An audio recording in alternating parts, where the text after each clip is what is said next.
Welcome to Real Estate Coaching Radio, starring award-winning real estate coaches and #1 international best-selling authors, Tim and Julie Harris. Real Estate Coaching Radio is the nation's #1 daily radio show for realtors who demand authentic, real-time coaching. Get ready for fluff-free, unfiltered, full-strength honesty about what's truly working to get you into action, helping others, and making money now in today's real estate market.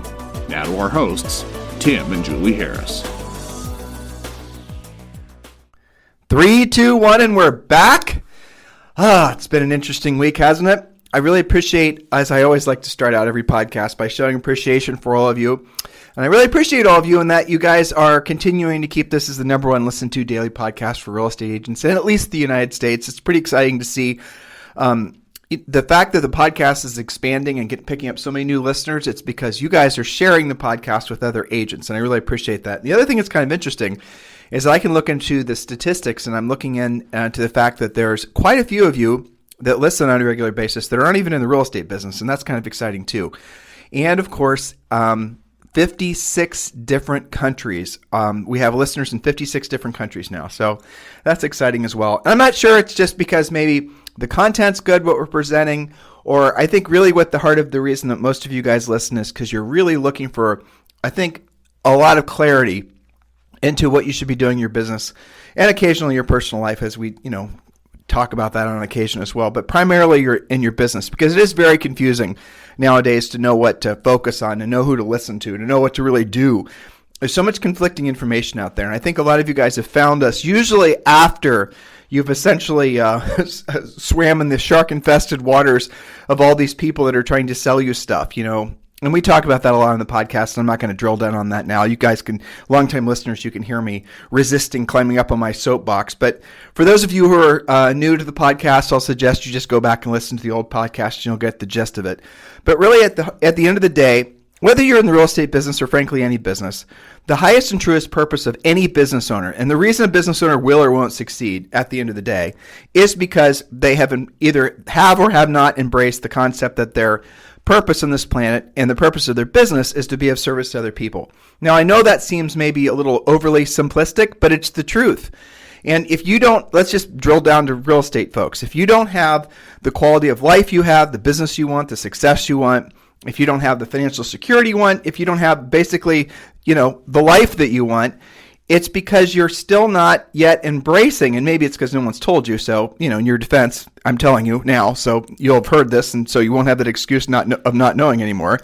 But there's a direct correlation between the level of, essentially everything that you're able to experience on this planet and the number of people that you help. Or put another way, there's a direct relationship between the goals that you will personally accomplish and your ability to help others accomplish their goals. And that's really the simplest truth. With that, if you really cut through why somebody's more successful than somebody else, it's just because they have helped more people accomplish whatever their individual goals were.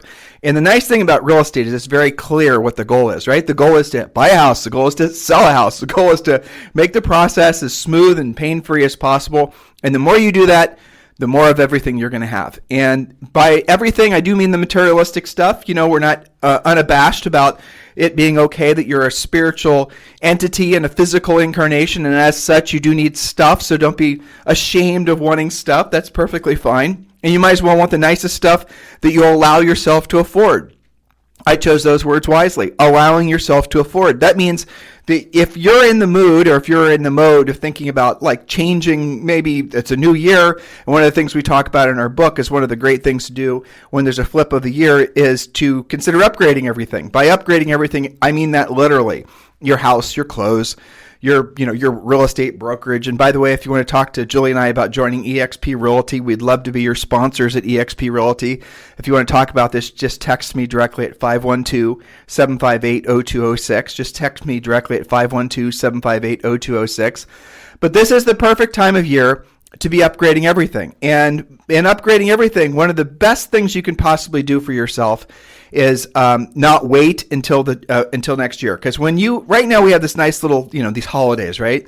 And these holidays are like sanctioned time off, It's almost like mandatory that you take time off and spend time with your family, which if you're somebody like me who's mostly, I think a squirrel on crack, basically. And some of you guys are like that too. Guys and gals are like that as well. Well, I love the holidays because it does give me sort of forced downtime, and I think a lot of you feel the same way. Now, of course, forced downtime and taking off too much time, that's where you have to be very careful, because you take too much time, then you got to build your momentum back. But during these, I think, these more family-focused times of year, you really should be giving yourself a break, and you really should be allowing yourself to sort of set yourself free of the sense of overwhelm and stress that maybe you've been unknowingly carrying around unnecessarily throughout this whole year. And that's what this week's podcasts have all been about, because I was getting a lot of emails, and Julie was as well, and from our coaches and from our clients and just from everything, the nature of how a lot of you guys were communicating, there seemed to be a heightened level of stress and overwhelm. And I understand, right? Obviously, this year was without having to run down the checklist of bizarrities that happened this year. The reality of it was this was a very stressful year for everyone. Whether it was directly stressful for you, I know a lot of our coaching clients had their best years financially, but the reality of it was is you were still swimming in the waters again with a lot of folks that weren't having their best years ever, and you were the news from the election cycle, and blah, blah, blah, blah, blah. There was just so much negative that was out there this year. It would be very unusual if you hadn't absorbed a higher level of that than you might think. And by that, I mean the stress and the overwhelm and just all the sort of negativity that's been floating around this year. Now, without overanalyzing it, without thinking about it, without even being, anything, just accept the fact that you probably do need to take hit the hard reset in your own life, in your own thinking, allow new software to upload. And again, go back and listen to since last Sunday, go back and listen to the podcasts, and hopefully I've walked you through some techniques. It was roughly the same path that Julie and I take when we're personally coaching somebody, and we teach all of our coaches to coach someone. It's not just enough to say, have a morning schedule, set goals. That by itself is very shallow. You have to dig deeper into it, and you have to sort of move some stuff around in your attic and in the way you're thinking and your mindset. Otherwise, what's going to happen is you're going to roll into next year. You're still going to be carrying around a lot of this sort of emotional burden, and it's going to cloud your ability to think clearly about the opportunities that lay in front of you. Now, here's I think, something that's extraordinarily exciting, and hopefully you guys feel the same way. We are undoubtedly entering into what's going to be the best era. Maybe it's a decade, maybe it's 5 years, maybe it's 20 years. I really don't know in the real estate industry. And for just a whole variety of reasons. There's going to be some incredible, and I'll just give you guys the biggest word that scares agents, but also the biggest reason that you guys should be optimistic and excited, is there's going to be so much disruption that's going to be going on that's going to create opportunity. A lot of essentially, if you got in the real estate business today and you wanted to go to some market where, let's say, for example, there was a very well-entrenched number 1, number 2, and number 3 agent. And let's say most of these 3 agents took most of the listing inventory, and that's usually how most mature markets work. Well, when there's a market, when there's an industry, when there's an economy that's basically going through a change, it's usually those essentially those agents that are entrenched like that are the slowest to react. And that gives you an opportunity to slip in and get market share. And I'll give you an example, and forgive me for talking about Julie and I, but I mean, it's the best example, frankly, I can think of. Julie and I started out selling real estate in a normal price range in Columbus, Ohio. I think our average sale price, remember this was back in the 90s, guys, so put this in perspective. I think our average sale price was like $210 or something, which is amazing because now the average sale price in the country, I think, is like $320 or something, so that's really incredible. But we wanted a new challenge. And so what we decided to do is we decided to move essentially across town, and we wanted to start selling real estate in this new area that was absolutely gorgeous. And if you guys are in Central Ohio, go check out New Albany Country Club area. It's unbelievably beautiful. And so we wanted to sell real estate there. We wanted to live there. That was, for us, that was the height of what we wanted our real estate careers to be. So we did. And we moved out there at the same exact time that the market was starting to transition into more of a buyer's market. It had been a super hot seller's market. And that's when, essentially there was very well-entrenched brokers and agents, and they all sort of controlled the market. Well, Julie and I moved out there when the market was transitioning more to a buyer's market. There were starting to be some expireds, and guess what we did? We went after the expired listings, and we started taking listings. And I don't remember what year it was, but we rolled into the spring market, and we had the most active listings, because while other agents were taking time off and basting their turkeys and whatever and dropping off their pumpkin pies and all that sort of thing, Julie and I were calling expireds. We were actually doing the real work of real estate, and we were getting contracts signed. A lot of the contracts we had signed were going to be going active after the holidays, but still, they were contracts signed. And so we were able to put all these listings for sale at the same time. And I remember at that point, we really surprised the market. And here's the other thing we discovered. A lot of the sellers were incredibly receptive to, guess what? Somebody that was going to come in and disrupt the market because they wanted more options. They were tired of going from agent A, agent B, agent C, and hearing and experiencing virtually the same thing. So when we rolled to town and we were presenting the way we were presenting and doing what we were able to do, that's when we started to really become dominant in that particular market. Now, that's the same pattern that you can follow too. I'll tell you guys another story, another reason why you should be excited about disruption. Now, I'm trying to counterpunch the fear and loathing that comes from, essentially Inman mostly. And you guys know we love Brad Inman and his the company he has, but his articles usually are essentially focused on tech companies, which are interesting, definitely. And a lot of the tech companies are, thinly disguised, trying to disintermediate agents, trying to essentially in some way get a piece of your real estate commission, usually through selling you leads. And so that's, causes a lot of consternation in the industry. Well, I'll give you another example how disruption can be your friend if you look at it that way. Great coaching client in Hawaii. His name was Howard Cozine. Can't believe I remembered his last name. And he was great realtor, did not want to work 12 months of the year. And so his market in Hawaii is one of those markets that when it has a crash, it's a big one.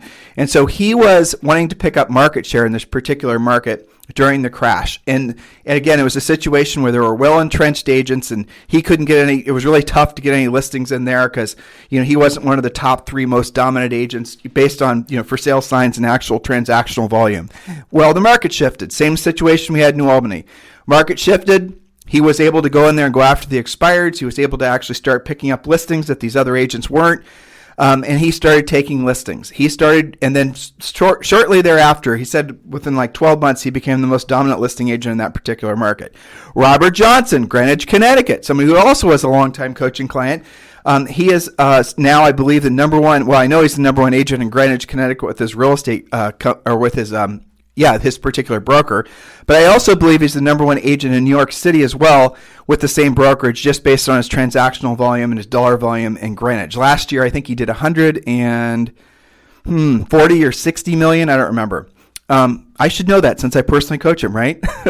Well, so Rob, same thing. He started selling real estate in Greenwich, Connecticut, back when the market, now it's incredibly hot. And this is only 6 years ago when he started selling, maybe 7, something in there. But the market was very much a buyer's market. He then went in there and he started doing the real work of real estate. He started doing the things that the other well-entrenched agents wouldn't do.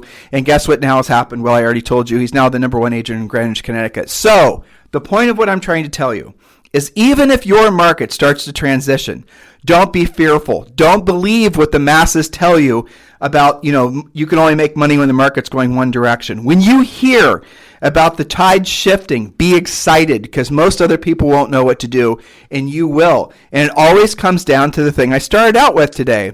If your highest and truest, if you acknowledge and you're in alignment with your highest and truest purpose on this planet, which is being of service to other people, if you truly at least feel that way, then the next natural thing that's going to happen is you're going to want to backstop that thought with actual skills. And once you have the actual skills, or while you're learning them ideally, then you're going to start essentially living that life that you had actually always wanted for yourself because you've decided to actually earn it.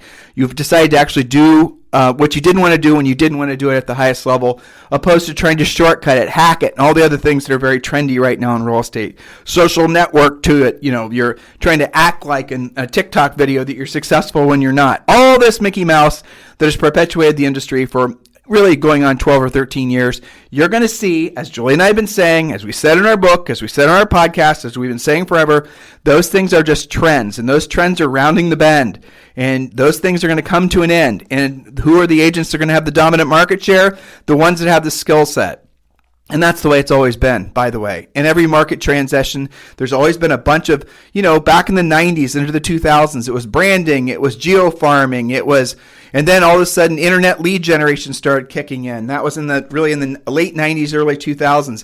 All those things come and go. And the agents that are left standing, the agents that actually have the market share, are the agents that have the skill set and have the mindset that I was just describing to you. These are facts. You can learn the hard way, but I hope you don't choose to learn the hard way, because, the simple fact is there's more agents failing faster in the real estate industry, at least in the United States, than there ever has been before. More agents failing faster, even though there's the advent of all these different companies that are supposedly in the industry to help agents with their businesses. All these CRMs, guys, they didn't exist 15 years ago. All these lead buying services didn't exist 15 years ago. Teams had always been around, but they weren't like pushed on agents as something you had to do. Branding had always been around, but it was seen as what it really is. It's just sort of a flight of fancy for the most part that maybe you do or maybe you don't do after you've actually established yourself with a great reputation of accomplishing, home sales for your clients, right?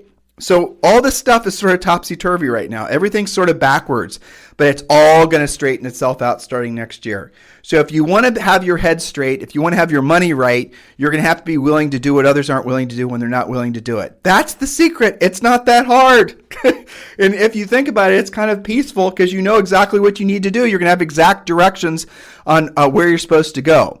And I think all of you guys should be excited about that. So the theme of the podcast this week, and this being Friday is the rounding of it, is basically how to get past feeling overwhelmed. And really overwhelmed could be, that word's the same as feeling stressed. So I'm going to go on to point number 9. And now point number 9 is something that Julie and I started talking about in coaching. I don't even know how long ago, probably 1991. I'm sorry, not 1991, probably 1999 or 2000, 2001.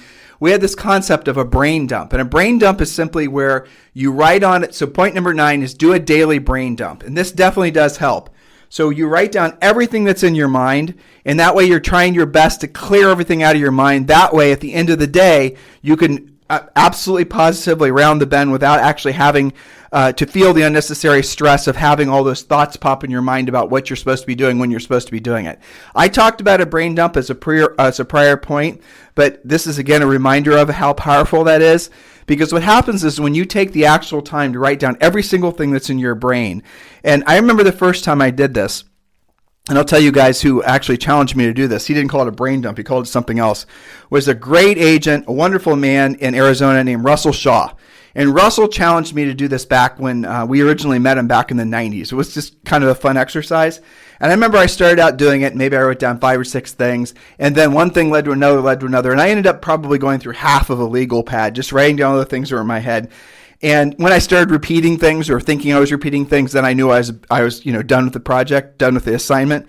But it was fascinating going through that because I was able to really realize all the little sort of random pieces of, nonsensical thinking that were bouncing around in my brain. And no wonder I was feeling overwhelmed. No wonder I was feeling stressed. And you're the same way because your brain wants to it needs to have direction. And if your thinking is kind of pulling and ebbing and flowing at what direction you're trying to go, I want you to imagine trying to essentially shoot an arrow straight at a target. But as soon as you release that arrow, which is essentially you in action, all of a sudden the winds start blowing that arrow everywhere, and the arrow just essentially flies off in whatever direction the strongest wind takes it. That's the same thing that happens, guys, when you have a bunch of competing thoughts, because thoughts, generally speaking, will ignite emotions inside of you. So I want you to consider doing the brain dump. Just write down everything that's in your head. Start by doing it at the end of the day. And that actually will make you feel, I think a lot of you will start to feel a little relieved from that. Now, after you do the brain dump, what you'll realize was most of the things that were in your head will not lead to, they were totally and completely unproductive. Matter of fact, in a lot of cases, the thoughts you had in your head weren't just unproductive, they're actually insidious. They were actually hurting your ability to think clearly. And those were also those random thoughts that you were maybe even bouncing around your head subconsciously. Once they're out in the open, once you're looking at them, then you can say, you know what? Look at that dumb thing I was thinking about, right? Make fun of yourself. I'm going to choose not to think about that anymore. And you scratch it off the list. And so that's the next, when you're doing the brain dump, that's the next side of it. Go through and look for the things that were totally random. And when you're going through the brain dump, the key is not to overanalyze what you're writing down. Just follow your flow of your thoughts. Don't stop and think about, don't try to give any historical perspective on why you think the way you think or how long you thought the way you thought, or don't get stuck in the mud with any individual thought. Just write it all down. And you can write down super personal stuff. You can write down stuff that's just sort of surface stuff. It doesn't matter. and just write it all down. And then when you're done, you can go in and you can when I do this myself, this is how I'm a big fan of the red Sharpie pen. If you guys read our book, Harris Rules, which continues to be a #1 bestseller, over 400 5-star reviews on Amazon. One of our techniques we teach you and how to essentially close on a listing appointment. It's called the Sharpie close.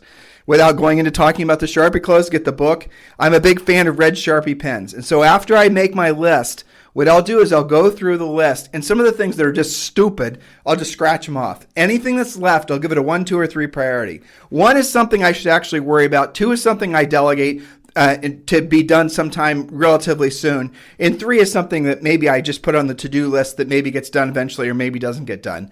But what I quickly discover, and this is what you'll discover too, are the number of number ones you have. In other words, the number of things that you have that are an absolute priority are going to be like nothing. Right? So what you are doing is all these other random miscellaneous thoughts. We're essentially dominating the handful of things that are actually really important. And that goes back to what Julie and I teach you guys to do in the coaching program. That goes back to our prior point that I mentioned earlier this week. What you want to do is you want to at least have your morning schedule disciplined. That is old news. Everybody knows that. But the discipline doing what? That's what you have to be very careful of. How you stay disciplined, again, that's another, minefield. So I talked about that on the prior podcast. I'm not going to talk about that again. Just go back and listen starting last Sunday. But just to, give you some hints, you definitely want to stay media free in the morning. You definitely want to focus on basically the 3 to 5 most important things every day that you should be doing. And as long as you basically get those things done and you just start with 3 and then work up to 5, as long as you control your morning schedule and you get the most important things done in your business every day, everything else that happens after basically 12:30, who cares is what I'm saying. Because as long as you get those most important things done every single day, everything else is going to align. So think about it this way. So it's the end of the day. You're thinking back about the day you just had. How do you feel? Do you feel like, oh my gosh, I didn't get anything done? Oh my gosh, I need to write this down. Oh, I didn't call this person back. I need to go back and do this. Did that form get filed? Did that lead get followed up on? Did this? Okay, that is going to cause you to feel overwhelmed. That is the overwhelmed, as I've said, is basically just disorganized thinking. And you're not telling your brain what to focus on. In other words, you're back about ready to release that arrow. And the arrow is not going to know what direction to go, so it's just going to go wherever the strongest breeze goes. That is, in essence, what causes you to feel overwhelmed. Your mind wants to be focused. You want to be focused. You want to have a mission. And the mission for you is to really get clear on those 3 to 5 things. So again, that goes back to starting with, and if you're starting from ground zero, do the brain dump. It's a great place to start. Number 2, now Julie is much better at this than I am. And by much better, I mean like professional level compared to me. But keep a journal. Now I have sitting in front of me, Julie and I we're going to create our own journal, but no way, I'm not going to do it. Too much of a project.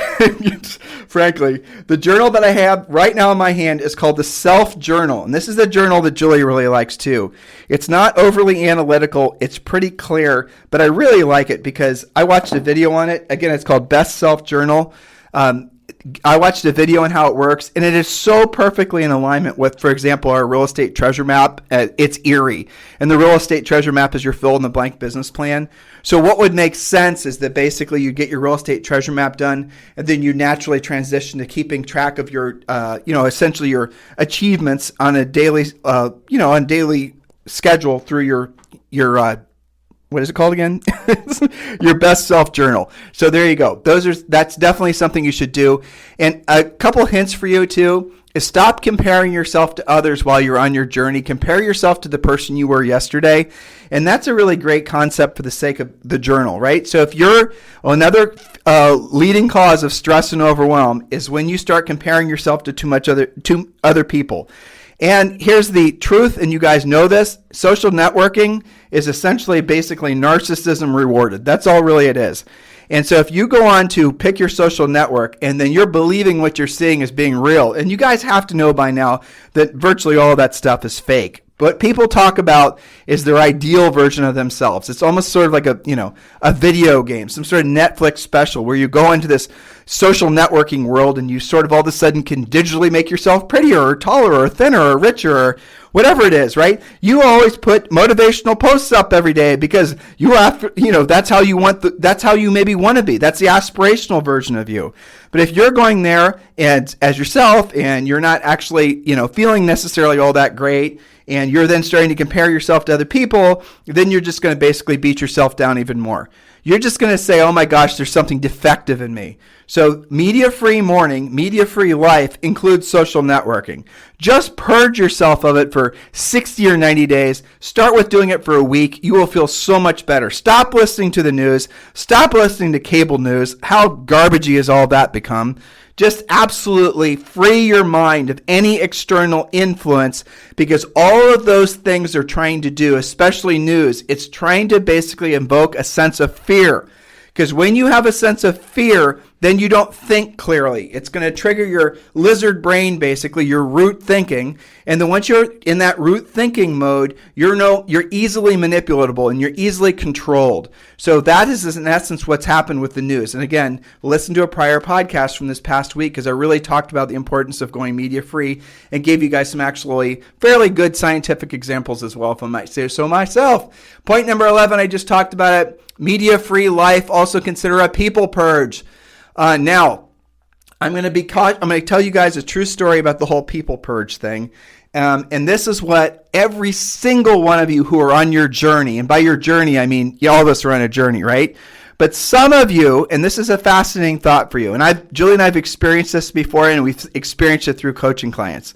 Some of you, whether you know it or not, are holding yourself back from really ascending on your journey too far, climbing your own personal success ladder too far, because you're afraid of losing your friends and family. All right? Now, maybe, and here's a couple little, maybe lessons that you maybe haven't learned yet, but every time I tell people this, I always know in my heart that they already know all these things. They maybe have just not verbalized them. So it's the crabs in a bucket story. I'll just start out by giving sort of a basic example. When you put a bunch of crabs in a bucket, and one of the crabs tries to escape, the other crabs are going to grab hold of that, crab, and they're going to pull him back in. Now, are they doing it because the other crabs are thinking to themselves, I don't want, Bob the crab to escape, or are they just doing it just because? Who knows? But the example is still valid. And so when you start, if you basically are living in an environment where everyone's a little pleasantly plump, everyone, proper attire is sweatpants and sweatshirt every day. And, it's just not necessarily, at 40, you're considered basically, over the hill. There's environments like that in the country where basically people have this preset notion about what to experience in life that they never have any sort of counter experiences to know how different that is. And I'll give you a own personal example.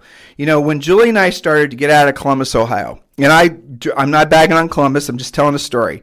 When we started getting out of Columbus, when we were in our 20s, we started becoming successful in real estate. We started doing speaking, and we started getting hired to speak at different parts of the country. Southern California, Florida, East Coast, where there was a lot higher density of people. And at the time, in the 90s, there were a lot higher density of people in the 90s especially that were really into physical fitness and really into, the lifestyle movement had started on the coast way before it started in Columbus, Ohio. I'm sure, again, I'm not bagging on the Midwest. Trust me, Julie and I are Midwesterns in our heart and soul forever. But what we discovered quickly is that in Ohio, where we lived, when you hit a certain age, and it was usually about 40, you were expected to act a certain way. And that expected to act a certain way had to do with basically acting prematurely old. And I saw that happen, and I still see that happen now, frankly, when we reconnect with old friends from Columbus. They certainly don't seem like they were really consciously trying not to be, look old or act old before their time. In the if you start allowing yourself, for example, okay, let me finish my story. So when we were on the coast, we'd run into people that would be in the audience or when we'd be around walking around. And this is back when Julie and I were in our 20s. But we didn't realize that they were in their 40s because we thought in our brains, when you're in your 40s, you're supposed to look like the people in their 40s looked back in Columbus, Ohio. Now I'm 40. I am actually 50. I'm going to be 51 in March. And I really appreciated that lesson that we had, because what that told Julie and I is the importance of basically having a lifelong dedication to making sure your mind, your body, your finances, your spirituality, your family, and your education were always basically being looked after, and you didn't allow yourself to go be complacent. Because when you have to regain ground, with your physical self or your financial self, and you're older, it takes a lot more work. Doesn't it? Those of you listening, you know what I'm talking about. It's doable, you can do it, but it's a lot harder to do. So when you're actually thinking about the fact that, for example, the people around you, when you start to transcend, when you start to change, when you start to not look and act like they do. If, for example, you decided that you were going to have, wanted to buy a nice boat, wanted to buy a nice car, wanted to essentially achieve something professional, how long does it take for your closest friends to start saying things along the lines of, you better stop and smell the roses? Stop and smell the roses. Okay, I got it. But why would you say that to me after I just told you I'm planning on losing 20 or 30 pounds? Or why would you say that to me when I told you I'm planning on basically, I want to achieve something great in my business this year? It's because me achieving is a threat to you in your mind. Because all of a sudden I am going to start stepping outside of the expected behavioral patterns that you have anticipated from me. But here's the other thing, and this is where this goes back to root level thinking. This goes back to lizard brain thinking. So when you start sensing, just please keep this in mind, when you start sensing, when you're starting to achieve, when you're starting to transcend, when you're starting to allow yourself to become this newer, greater version of yourself, okay? However you define that. And then what you start to feel is resentment from usually the people that you would think would give you the most support in achieving your, being on this pursuit of a better version of yourself. And they do it in small, little, innocent, trying to help you type ways, like saying stop and smell the roses and things of that nature. But at the end of the day, what you then start to do is your insight, your brain starts to say to yourself, I am getting rejected by my tribe. I'm getting rejected by my friends. And this is a subconscious thought. I am being rejected by my fill in the blank, and then you hold yourself back. That is something that happens constantly. I see that happening constantly with coaching clients. This obviously should have been a different point. Until you're consciously aware that that is going to happen. And if you think back maybe in a previous maybe when you are on a different path, trying to achieve something else in your life, and you think back, okay, maybe what Tim's saying, there's some validity to it. I do sort of remember people sort of being supportive of me achieving my goal, but at the end of the day, they weren't really that supportive, and maybe that was one of the reasons that subconsciously I started to lose my momentum, because I was expecting those people to be super supportive. Now, I'm going to tell you guys a personal story. I've told this before. I used to tell this story. It made me feel emotional, but it doesn't anymore. Well, it sort of does, but not so much. So Julie and I sold over 100 houses our first year. You know that, hopefully. If you don't, well, there you go. Now, we were in our early 20s, basically right out of college. And before you think we're some kind of business geniuses, let me make this super clear. We didn't actually know how many houses we'd sold because we hadn't been keeping track until basically August of that year. Okay. So anyway, we ended up basically breaking all sorts of records for first year home sales. We became a big deal for the National Association of Realtors. We wrote a little book that's no longer around called 0 to 10 million in 1 year. We did a bunch of speaking events, and it was, frankly, it was ridiculous. So, the attention we got was ridiculous, not what we did, okay? And as far as I know, no one's ever done it since or after that, because the sales that we did, it wasn't a subdivision. It was, we didn't have anybody in the real estate business. This was one deal at a time, just like most of you guys are always going to do your business. It was just a whole bunch of transactions, and Julie and I just stayed completely drilled down. We did not know what the hell we were doing. We were learning on the job. Does this sound familiar, long-term coaching clients? You see, Julie and I are actually coaching all of you from personal experience. Well, we were overwhelmed. Again, there's the word for you. But I think, I guess that's the word. And I remember Julie and I thought, well, we got to go out. We were driving our, I don't even remember what, some little piece of crap car. And I'm a car nerd, as some of you guys know. And Julie's sort of a car nerd by association. And there was a certain kind of car that I thought would be fantastic. Not so nice that it was going to, make real estate customers mad, but nice enough that it, satiate my car nerdom. So we bought said car, and my dad was a car nerd too. He, passed the virus along to me, basically.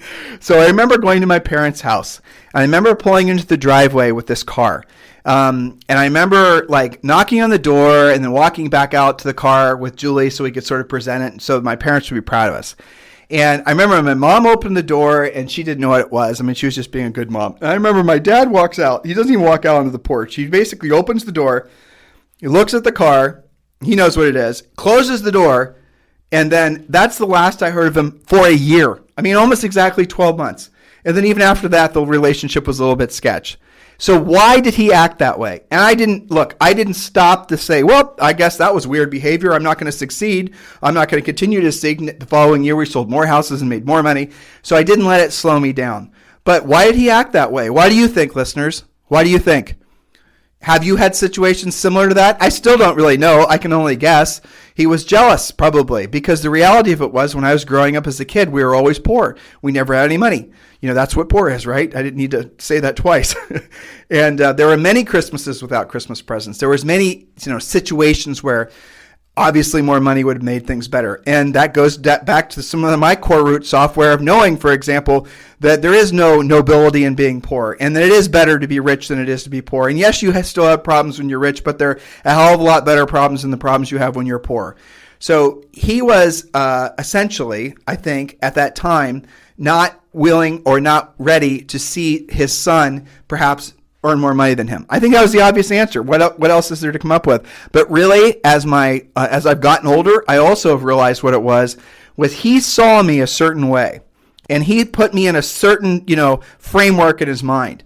And by achieving what we did, because he didn't know we did it, I wasn't really telling him about the real estate thing. Like I said, Julie and I are just staying busy and keeping our heads down. We didn't actually stop to add up how many houses we sold until the year was almost over, August or September, whatever. So, he didn't know what we'd been doing. We didn't know what we were doing, frankly. We then bought this car. It was a way of celebrating, and he wasn't there to celebrate it with, because how he emotionally reacted to seeing us accomplish that particular goal.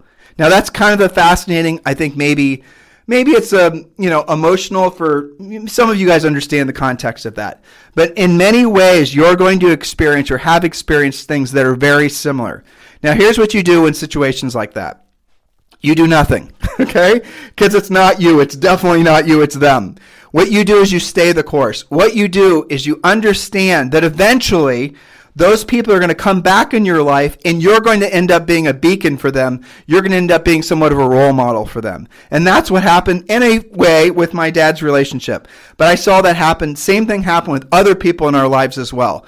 There were a lot of people that were, I think surprised and shocked when they started seeing Julie and I's for sale signs everywhere. And they weren't congratulatory. They didn't say anything to us. They just was like, holy shit, what's this Tim and Julie? Why are they, how is it, what's going on, right? I mean, all this happened because we were really drilled down and focused.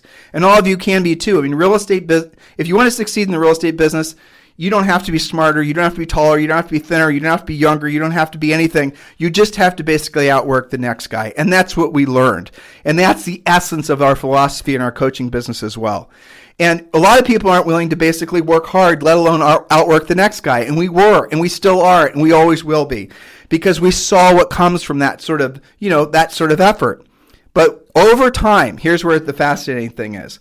Some of those people that maybe didn't summarily reject us, but didn't embrace what we had done, they have circled back. And a year, 2, 5, 6 years, 10 years, doesn't matter.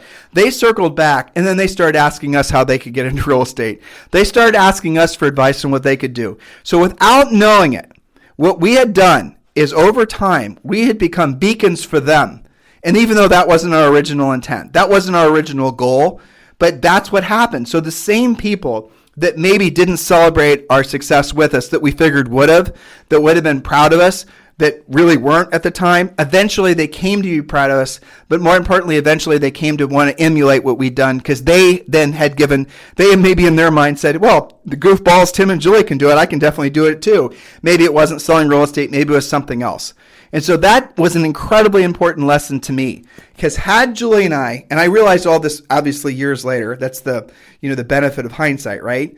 But had Julie and I been dissuaded by that incident with my dad, for example, or some of the other things that happened. I mean, we had a lot of the industry in a whole. In Columbus, Ohio, when Julie and I hit the market there, a lot of those local agents were not thrilled to have us as competitors. Trust me. They did not like us being in the marketplace. because the market was the way the market was, and all of a sudden there were these outside people, even though we were from the market, right? Even though we were from the neighborhood, all of a sudden we were shaking things up, and they didn't like it, and they all wished we'd burn ourselves out. They all thought we were going to basically have sophomore slides or but we didn't. We kept our heads about us. We stayed on mission, and we still are. And that's the miracle of real estate, by the way, because Julie and I were just, we had college loan debt. Our motivation, if you want to know our motivation, our first year in business, is we wanted to pay off our student loans, which we did in our first year in business. We earned enough money. We paid those damn things off. I'm going to tell you guys a funny story about that. I'll tell you a funny story about that because it's Friday.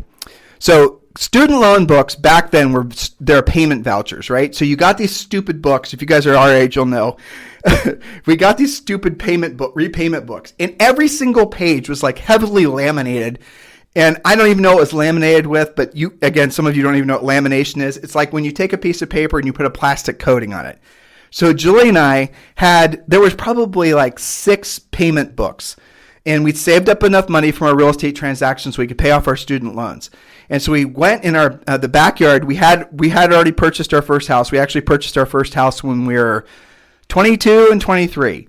And we went to the backyard of said house. We dug just a little bit of a ditch, and we threw those damn student loan books in there, and we sprinkled lighter fluid on those student loan books and threw a match on it. And those SOBs did not burn. I kid you not. They did not burn. They were coated with something that basically wouldn't allow them to burn. Isn't that just exactly like a student loan book not to burn? I just thought that's a funny story. We eventually got them to burn, though. They didn't stand much of a chance to our determination to make those go away forever.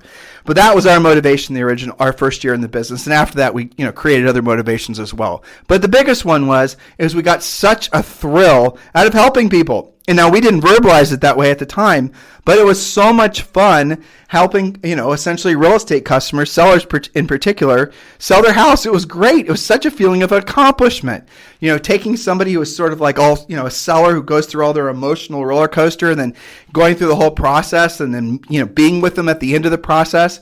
That's awesome. I mean, that's what a blessing real estate is. But here's the other thing. Again, this is a, sort of walk down memory road here, is that real estate is an amazing business because it costs nothing to get into. All you've got to do is come up with less than $1,000 to get your license. You got to join National Association, your local board. That's basically it. So you can start a business where you can essentially have an unlimited amount of income for what? $1,000, $1,200? That's pretty incredible. There are not too many other things like that in life. Matter of fact, you don't need a college education. You just need a high school high school degree. You get a high school degree, you can go and you can get a real estate license. And then with said real estate license, you can over your lifetime earn millions and millions, if not tens of millions of dollars. Isn't that amazing? Can you think of anything else like that? Legal, anyway, in this world where you can have that kind of freedom, that sort of level of self-determination. That's a miracle, guys. That's a blessing. Do you see it like that? Do you feel real estate's like that, or has it become something else? If it's become something else, it's probably because you are feeling overwhelmed and you're feeling unnecessary stress. It's probably because you do need to go back and listen to the podcast. Oh, see what I did there? Since last Sunday, so you can sort of clear the emotional decks. Now I'm going to give you guys 2 more points. What the hell, right? Control your environment. Your subconscious mind is always working, thinking, plotting, worrying, and planning. If you live in an environment where piles of crap dominate, you can tell I wrote this, right? Of course you're going to feel overwhelmed. Your physical environment is a direct reflection of your internal thinking about yourself. I think last bit is very powerful.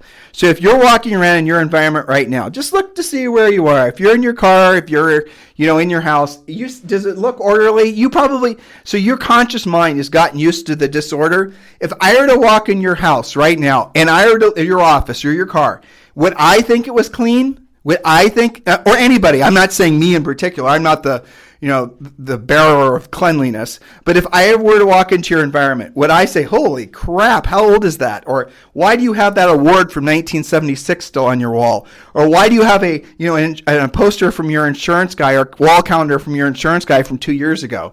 Why do you have this? Why do you have all these business cards on your wall? Why would I be in your office right now seeing constant little piles of crap? Is that how you're living? Well, so your conscious mind has gotten used to it. but your subconscious mind knows it's still there, and it's causing you to feel overwhelmed. You know how it is when you're driving down the freeway and you see a billboard, it's a new billboard, you see it once, maybe you see it twice, and after that it gets integrated, it just becomes part of the landscape, you never see it again? You know what I'm talking about, right? That's the same thing that's happening, but here's what you maybe don't know. Your subconscious mind is still reading that billboard every time you drive past it. Advertisers, psychologists know your subconscious mind is reading it, even though your conscious mind is not reading it. But in your environment, if it's a bunch of crap piles, basically, and goat paths, as Julie's fond of saying, your subconscious mind is feeling overwhelmed and stressed, even though your conscious mind is used to the environment. So give yourself an opportunity to, go to Home Depot, buy some contractors' garbage bags, and these are the big ones, and then throw a bunch of crap out. And the same goes with your clothes. The same goes with your closets. The same goes with everything. You're going to have some downtime over the next 2 weeks. You might as well hit the hard reset on your environment and give yourself a break. I seriously want you to consider doing that. Point number 13. This should be an obvious one. I won't have to belabor this one too much. And we talk about this again in our book, Harris Rules, especially the first point. This is one of the things Julie loves talking about. Increase your sleep and cut the booze. So here's a little thing that's fascinating. Cut your alcohol consumption. So a lot of people, and Julie and I love being the contrarians of sort of institutionalized ways of thinking, think they think better when they drink. Sleep better when they drink because they have more lucid dreams. But here's the reality of it. And these are sleep studies that have been done numerous times. When you have maybe even 2 glasses of wine or something at night and then you go to sleep, it takes your brain longer to get into REM sleep so that some cases, if you're going to sleep 8 hours, for example, which all of you should be, if you sleep 8 hours, because of the alcohol consumption, your body is busily trying to basically digest the alcohol. It does not allow your brain to go into deep sleep or even mildly deep sleep. And so the reason you think you sleep better when you drink before going to bed or, what have you, is because you remember the dream because it took your body that long to get into the dream state. So normally when you go to sleep, it might take your body, 45 minutes, an hour, if you hadn't had alcohol. And you lay there, your body goes through the different stages of falling asleep, then you're asleep, then you're in deep sleep. That regenerative sleep is actually one of the healthiest things you can do for your body. There's no question. The fascinating things from a scientific perspective is, again, Julie and I researched this for our book. They don't know, whoever they is, right? The scientists don't know why people sleep. Isn't that fascinating? But we do know if you don't sleep, you die. How about that? If you don't sleep, not only do you obviously have mental, impairment, but your physiology starts to change. You start to develop more, you're prone to develop more diseases. So the old thing, old sayings where there's some sort of, people would brag about, I don't need to get much sleep. I only sleep 2 to 3 hours. Well, good luck when you kick the bucket on your 37th birthday, right? Or good luck when you develop all kinds of problems because your body wants you to sleep. I don't need as much sleep as the next guy. There is a minority of people, like a tiny percent, that don't need that much sleep. And they don't have any sort of side effects from not sleeping that much. But most of us, like 99% of us, we need 8 hours of sleep. And here's another fascinating thing. If you have inconsistent sleep, like if you're not sleeping enough, your body is going to eventually start making it so you don't have as much motivation. You don't have as much clarity of thinking. You don't have as much of everything you want in life until you catch up on that sleep. So in other words, you cannot shortcut or you cannot shortchange the amount of sleep that your body needs. It will make you pay. Okay?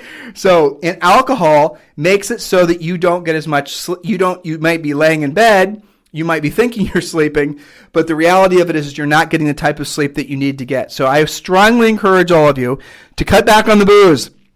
Cut back on, alcohol in general, not to mention what we talked about before, which are the unnecessary carbs from drinking too much booze.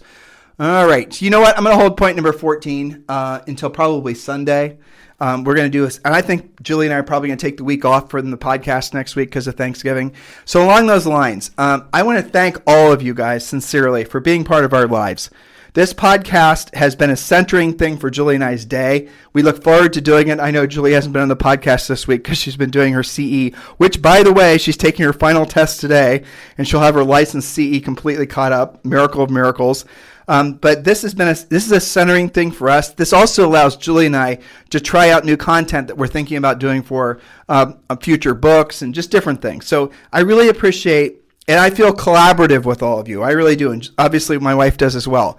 We feel that this podcast is a collaboration between us and you guys, because we're all sharing this journey together. See, that's kind of the thing that I think you need to remember. I need to remember is that we're all in a community, right? We're all on this planet at the same time. We're all experiencing the same thing. We're all having the same feelings. We're all having the same thoughts. We have the same fears. We have the same things. That all of us are essentially a big community. When you listen to this podcast, when Julie and I are doing this podcast together, I'm imagining in my head what motivates me as if we were maybe sitting around a campfire with friends. And, obviously I'm less preachy in those environments, but you guys get the idea. That's the type of conversation we're trying to have with you on this podcast, where it's inclusive, where we share with you maybe some things that will help you, and you guys then email us back, and you text me occasionally and maybe give us some suggestions on things that might help us. I love that. This is a sense of family that you've allowed us to basically manifest, which means the world to us. So thank you for continuing to make this number one listened to daily podcast for real estate agents. Do me a favor, please give us a 5-star rating on iTunes. I don't know how the iTunes algorithm works, but I know that if you guys give us a 5-star rating and subscribe to the podcast, it actually, their algorithm, their system makes it so that more people then are exposed to the podcast and more people subscribe. So please help us basically to fulfill what our mission is, which is obviously being of service to all of you. You guys are the tribe that we choose to be of service to. Your customers are the people that you choose to be service to. Help us do our job so we can continue to help you to do yours. Hopefully that makes sense. And again, if you guys want to talk to us about joining our EXP family, all you've got to do is text me at 512-758-0206. 512-758-0206. Hey, happy Thanksgiving. We're probably going to do another show on Sunday, and then we're going to take the week off. Have a fantastic day. This program has been a presentation by Tim and Julie Harris, Real Estate Coaching. For more information on our real estate coaching and training programs, visit our website at timandjulieharris.com. Remember to tune in weekdays at noon for upcoming shows. And until next time, thank you for listening to Real Estate Coaching Radio with Tim and Julie Harris. This podcast is a part of the C-Suite Radio Network. For more top business podcasts, visit c-suiteradio.com.